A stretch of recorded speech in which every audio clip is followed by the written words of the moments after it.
जय हिंद दोस्तों, कैसे हो आप सभी। आई होप अच्छे होंगे।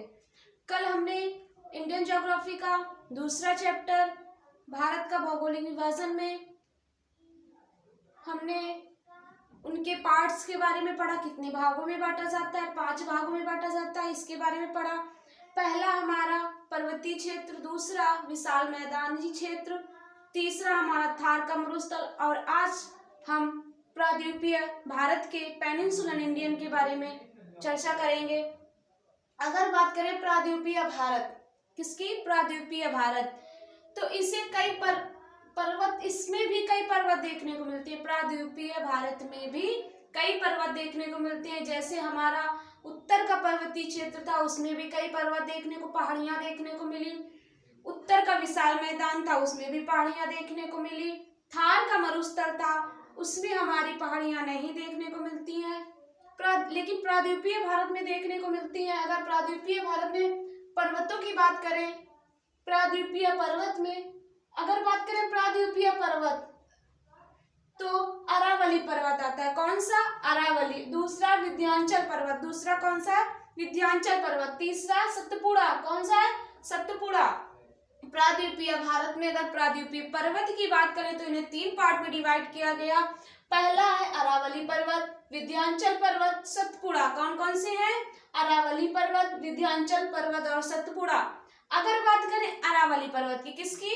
अरावली पर्वत की, तो अरावली पर्वत कहां से कहां तक फैला हुआ है, इसके बारे में अगर चर्चा करें तो यह गुजरात से स्टार्ट हो जाता है। अरावली पर्वत गुजरात से स्टार्ट हो जाता है, लेकिन इसका अधिकतम भाग राजस्थान में है। ये गुजरात से स्टार्ट होता है, लेकिन इसका अधिकतम भाग राजस्थान में है। फिर यह हरियाणा और हरियाणा से फिर थोड़ा सा नीचे डाउन मारता है दिल्ली तक। यानी देखा जाए तो ये हमारा गुजरात, राजस्थान, हरियाणा और दिल्ली तक फैला। किन किन स्टेट्स में है?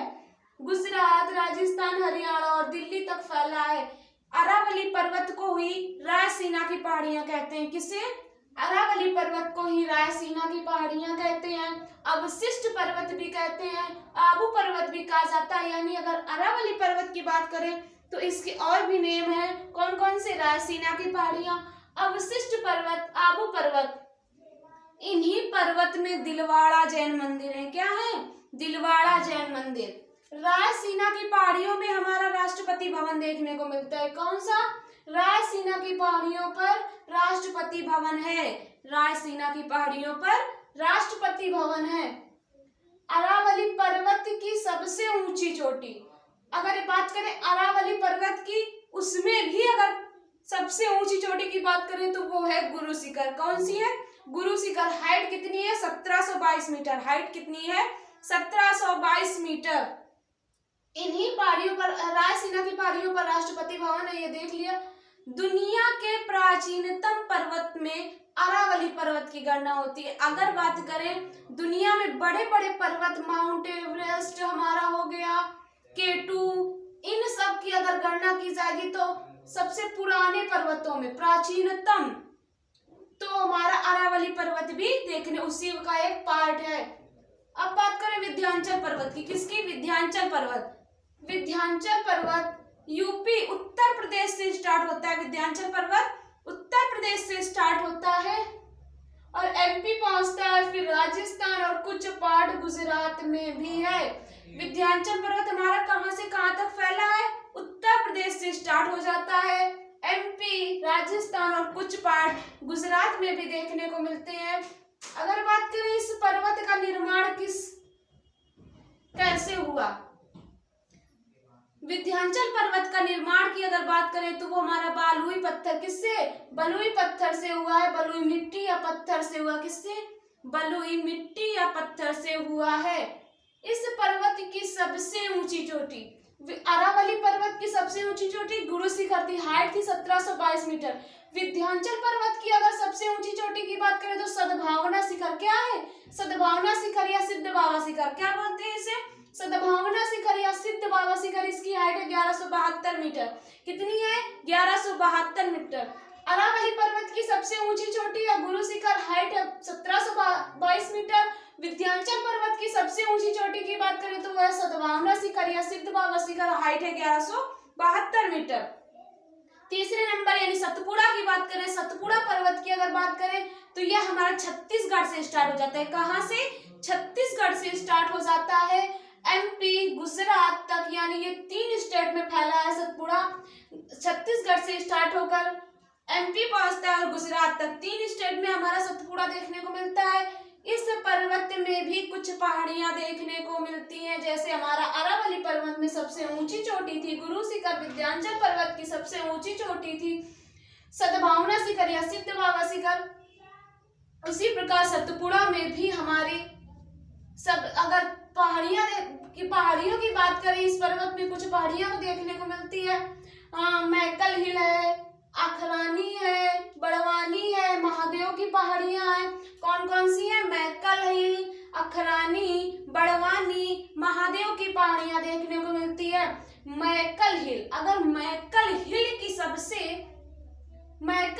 की अगर उसमें से हिल की बात करें तो मैकल हिल में ही हमारा अमरकंटक हिल देखने को मिलती है। कौन सी? अमरकंटक हिल देखने को मिलती है। और महादेव की पहाड़ियों की सबसे ऊंची चोटी धूपगढ़ है। कौन सी? महादेव की पहाड़ियों की सबसे ऊंची चोटी धूपगढ़ है। इस पर्वत को ब्लॉक पर्वत भी कहा जाता है, यानी ब्लॉक माउंटेन कहा जाता है। सतपुड़ा को ब्लॉक माउंटेन भी कहा जाता है। यह एकमात्र ऐसा ब्लॉक माउंटेन है जिसके दोनों ओर भ्रंश घाटी है। क्या है? भ्रंश घाटी यानी रिफ्ट वैली है देखने को मिलती है।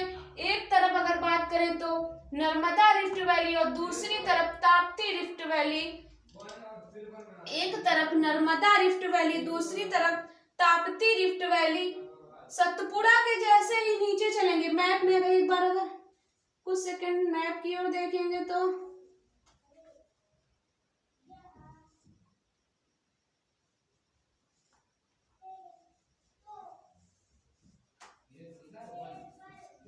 जैसे ही सतपुड़ा के जैसे ही नीचे चलेंगे तो एक तरफ पश्चिमी घाट पर्वत, एक तरफ क्या है? पश्चिमी घाट पर्वत और दूसरी तरफ पूर्वी घाट पर्वत। क्या है? एक तरफ पश्चिमी घाट पर्वत और दूसरी तरफ पूर्वी घाट पर्वत। अगर देखें तो इस तरफ है नर्मदा रिफ्ट वैली और इस तरफ है ताप्ती रिफ्ट वैली। एक तरफ पश्चिमी घाट पर्वत और एक तरफ पूर्वी घाट पर्वत। अगर पश्चिमी घाट पर्वत की बात करें, इसकी अगर पश्चिमी घाट पर्वत की बात करें तो यह खड़ी ढलान वाला पर्वत है। ये कैसा है? खड़ी ढलान वाला पर्वत है। शार्प स्लोप, किसे क्या बोलते हैं? Sharp slope. पश्चिमी घाट पर्वत ये खड़ी ढलान वाला पर्वत है। कैसा है? खड़ी ढलान वाला पर्वत है। शार्प स्लोप कैसा है? इसे कैसा देखने को मिलता है? Sharp slope. कैसा है? Sharp slope. खड़ी ढलान होने के कारण इसे फाल्ट स्लोप पर्वत भी कहा जाता है। खड़ी ढलान होने के कारण इसे फाल्ट स्लोप पर्वत भी कहा जाता है।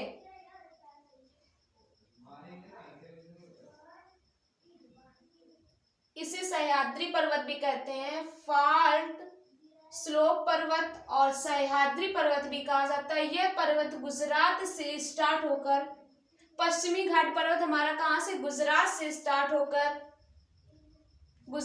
स्टार्ट होकर महाराष्ट्र, गोवा, कर्नाटक, केरल, तमिलनाडु कहां तक फैला है? गुजरात से स्टार्ट होकर महाराष्ट्र, गोवा, कर्नाटक, केरल, तमिलनाडु तक फैला हुआ है हमारा पश्चिमी घाट पर्वत। पश्चिमी घाट पर्वत की सबसे ऊंची चोटी कौन सी है? टोटा बेट्टा। कौन सी है? टोटा बेट्टा है। 16 डिग्री अक्षांश रेखा इसे 2 बराबर भागों में काटती है। पश्चिमी घाट पर्वत को 16 डिग्री अक्षांश रेखा इसे 2 बराबर भागों में काटती है। पूर्वी घाट पर्वत और पश्चिमी घाट पर्वत, पूर्वी घाट पर्वत और पश्चिमी घाट पर्वत आपस में जहां मिलते हैं उसे नीलगिरी रंगम कहा जाता है। क्या? नीलगिरी रंगम कहा जाता है। पूर्वी घाट पर्वत और पश्चिमी घाट पर्वत आपस में जहां मिलते हैं उसे नीलगिरी रंगम कहा जाता है। अगर बात करें पूर्वी घाट पर्वत की, किसकी? पूर्वी घाट पर्वत की, तो इस पर्वत में निरंतरता नहीं है। क्या नहीं है? निरंतरता नहीं है। क्यों नहीं है? क्योंकि इसे इनमें नदियां निकलने की वजह से इसे जगह जगह पर काट दिया गया है। पूर्वी घाट पर्वत को जगह जगह पर काट दिया गया है। क्या किया गया है? जगह जगह पर नदियां निकलने की वजह से इसे काट दिया गया है।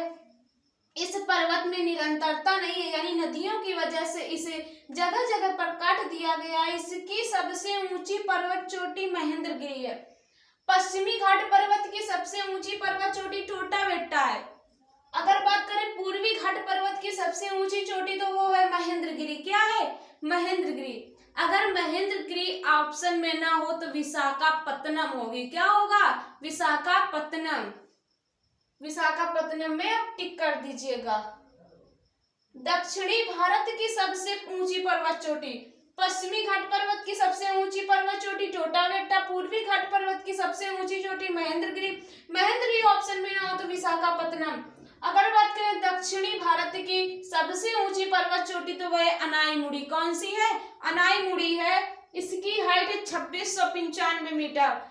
वो दक्षिणी घाट की सबसे ऊंची पर्वत चोटी अनाईमुड़ी है।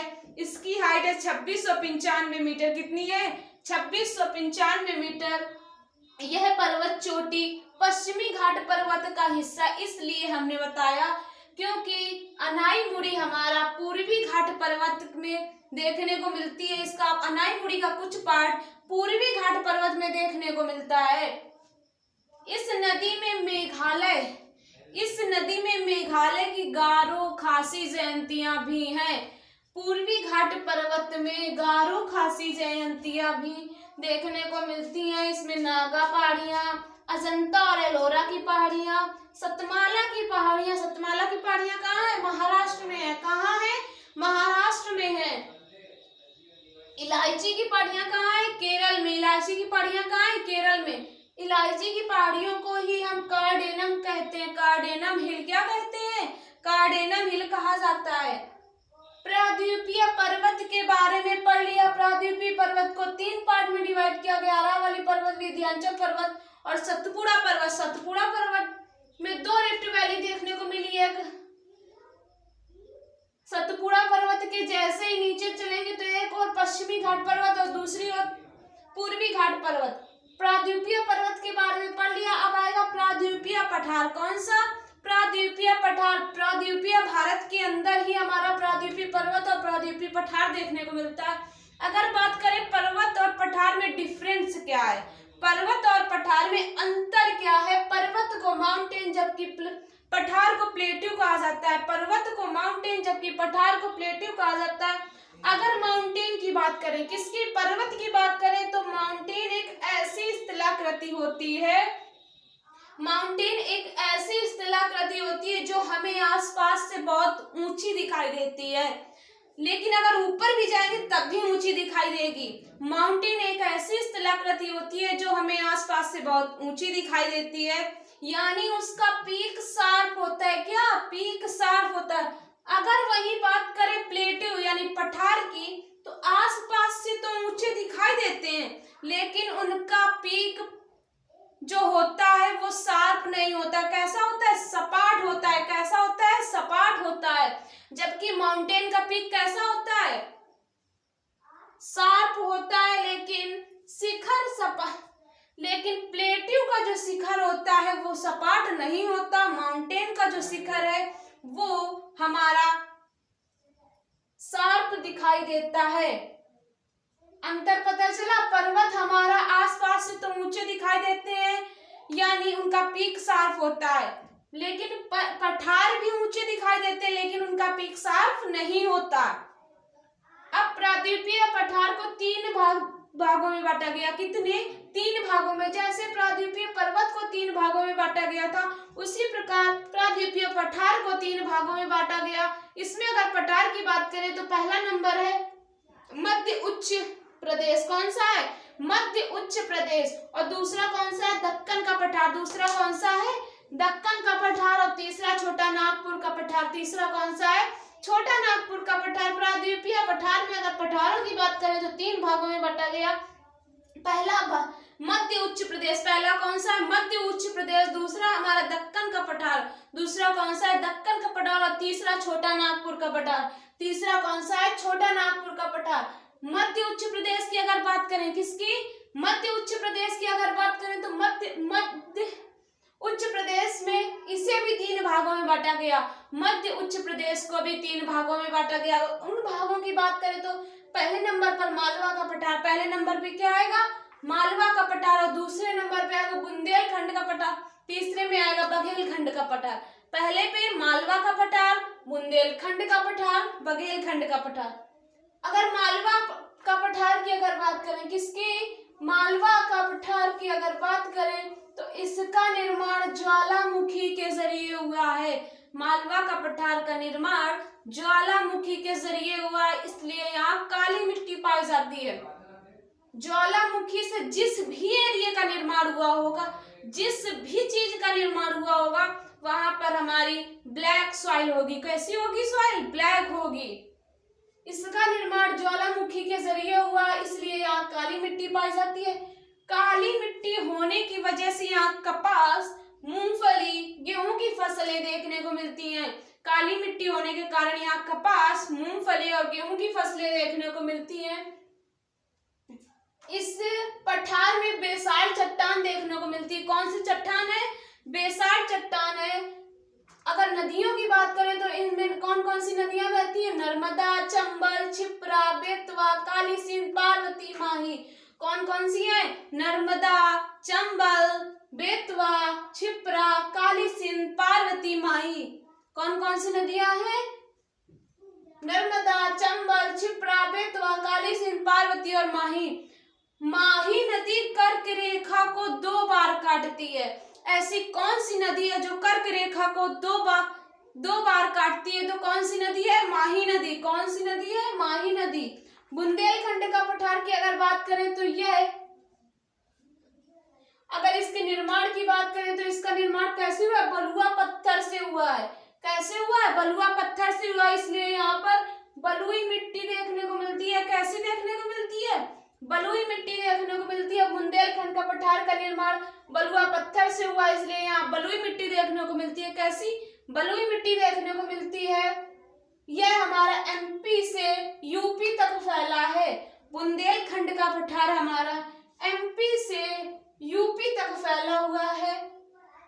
बलुआ मिट्टी होने के कारण यहाँ मोटे अनाज पैदा होते हैं। बलुआ मिट्टी होने के कारण यहाँ कौन से अनाज, मोटे अनाज। मोटे अनाज की अगर बात करें तो हमारा चना हो गया, मटर। कौन कौन से, चना और मटर। बघेलखंड का पठार की अगर बात करें, बघेलखंड का पठार, यहाँ लैटेराइट मिट्टी पाई जाती है। कैसी मिट्टी, लैटेराइट मिट्टी पाई जाती है। लैटेराइट मिट्टी होने के कारण यहाँ अनउपजाऊ मिट्टी है, यानी यहाँ पर किसी भी प्रकार की फसल नहीं होती है। यहाँ लैटेराइट मिट्टी पाई जाती है। लैटेराइट मिट्टी होने के कारण अनउपजाऊ मिट्टी, अनफर्टाइल सॉइल देखने को मिलती है। इसमें अगर बात करें कौन कौन सी नदियां बहती हैं तो नर्मदा, सोन, जोहिला। कौन कौन सी, नर्मदा, सोन, जोहिला। लेकिन जहां से नर्मदा होकर गुजरी है उस एरिया में हमें चावल की फसल देखने को मिलती है। कौन सी, चावल की फसल देखने को मिलती है। इस पठार में ज्यादा जनसंख्या न होने के कारण यहाँ पर सबसे घने वन पाए जाते हैं। बघेलखंड के पठार में ज्यादा पॉपुलेशन न होने के कारण इस एरिया में सबसे ज्यादा सबसे ज्यादा वन पाए जाते हैं। क्या, सबसे ज्यादा वन पाए जाते हैं। सतपुड़ा जंगल, जो हमारा सतपुड़ा पर्वत या जंगल की बात करें तो बघेलखंड के पठार में है। सतपुड़ा जंगल बघेलखंड के पठार में अगर बात करें, बघेलखंड का पठार किस किस स्टेट में देखने को मिलता है तो वो हमारा मध्य प्रदेश और छत्तीसगढ़ में। कहा, मध्य प्रदेश और छत्तीसगढ़ में हमारा बघेलखंड का पठार देखने को मिलता है। यहाँ लैटेराइट मिट्टी होने के कारण इस एरिया में कोई भी फसल नहीं होती है, लेकिन जहां से नर्मदा होकर गुजरी है वहां पर चावल की फसल देखने को मिलती है। बात करें दक्कन का पठार, कौन सा, दक्कन का पठार। मध्य उच्च प्रदेश हमने देख लिया, कौन कौन सा था, मालवा का पठार, बुंदेलखंड का पठार, बघेलखंड का पठार। अब बात करेंगे दक्कन का पठार, किसका? दक्कन का पठार। तो दक्कन का पठार की अगर बात करें तो इसका निर्माण ज्वालामुखी के जरिए हुआ है। किससे? ज्वालामुखी के जरिए हुआ है। इस कारण यहाँ काली मिट्टी पाई जाती है। दक्कन का पठार का निर्माण ज्वालामुखी के जरिए हुआ है, इसलिए यहाँ काली मिट्टी पाई जाती है। काली मिट्टी होने के कारण यहाँ कपास, मूंगफली, तंबाकू की फसलें देखने को मिलती हैं। काली मिट्टी होने के कारण यहाँ कपास, मूंगफली और तंबाकू की फसल देखने को मिलती है। अगर दक्कन के पठार में अगर और भी पठार की बात करें तो केरल का पठार, महाराष्ट्र का पठार, तेलंगाना का पठार, आंध्र प्रदेश का पठार, तमिलनाडु का पठार, गोदावरी, कौन कौन से देखने को मिलते हैं? केरल का पठार, महाराष्ट्र का पठार, तेलंगाना का पठार, आंध्र प्रदेश का पठार, तमिलनाडु का पठार। अगर बात करें कि दक्कन के पठार में कौन कौन सी नदियां बहती हैं तो वो हमारी कौन सी नदी है? गोदावरी, कृष्णा, कावेरी, तुंगभद्रा। कौन कौन सी? गोदावरी, कृष्णा, कावेरी, तुंगभद्रा नदियां बहती हैं। अगर बात करें दक्कन का पठार किस किस एरिया में यानी किस किस स्टेट में देखने को मिलता है तो वो है हमारा महाराष्ट्र, गुजरात, एमपी। कौन कौन से एरिया में? गुजरात, महाराष्ट्र और एमपी तक फैला है। अब बात करें छोटा नागपुर का पठार, किसका? छोटा नागपुर का पठार की बात करें तो यह पठार उड़ीसा से स्टार्ट हो जाता है। कहां से? उड़ीसा से स्टार्ट होकर झारखंड और पश्चिम बंगाल में इसका कुछ पार्ट देखने को मिलता है।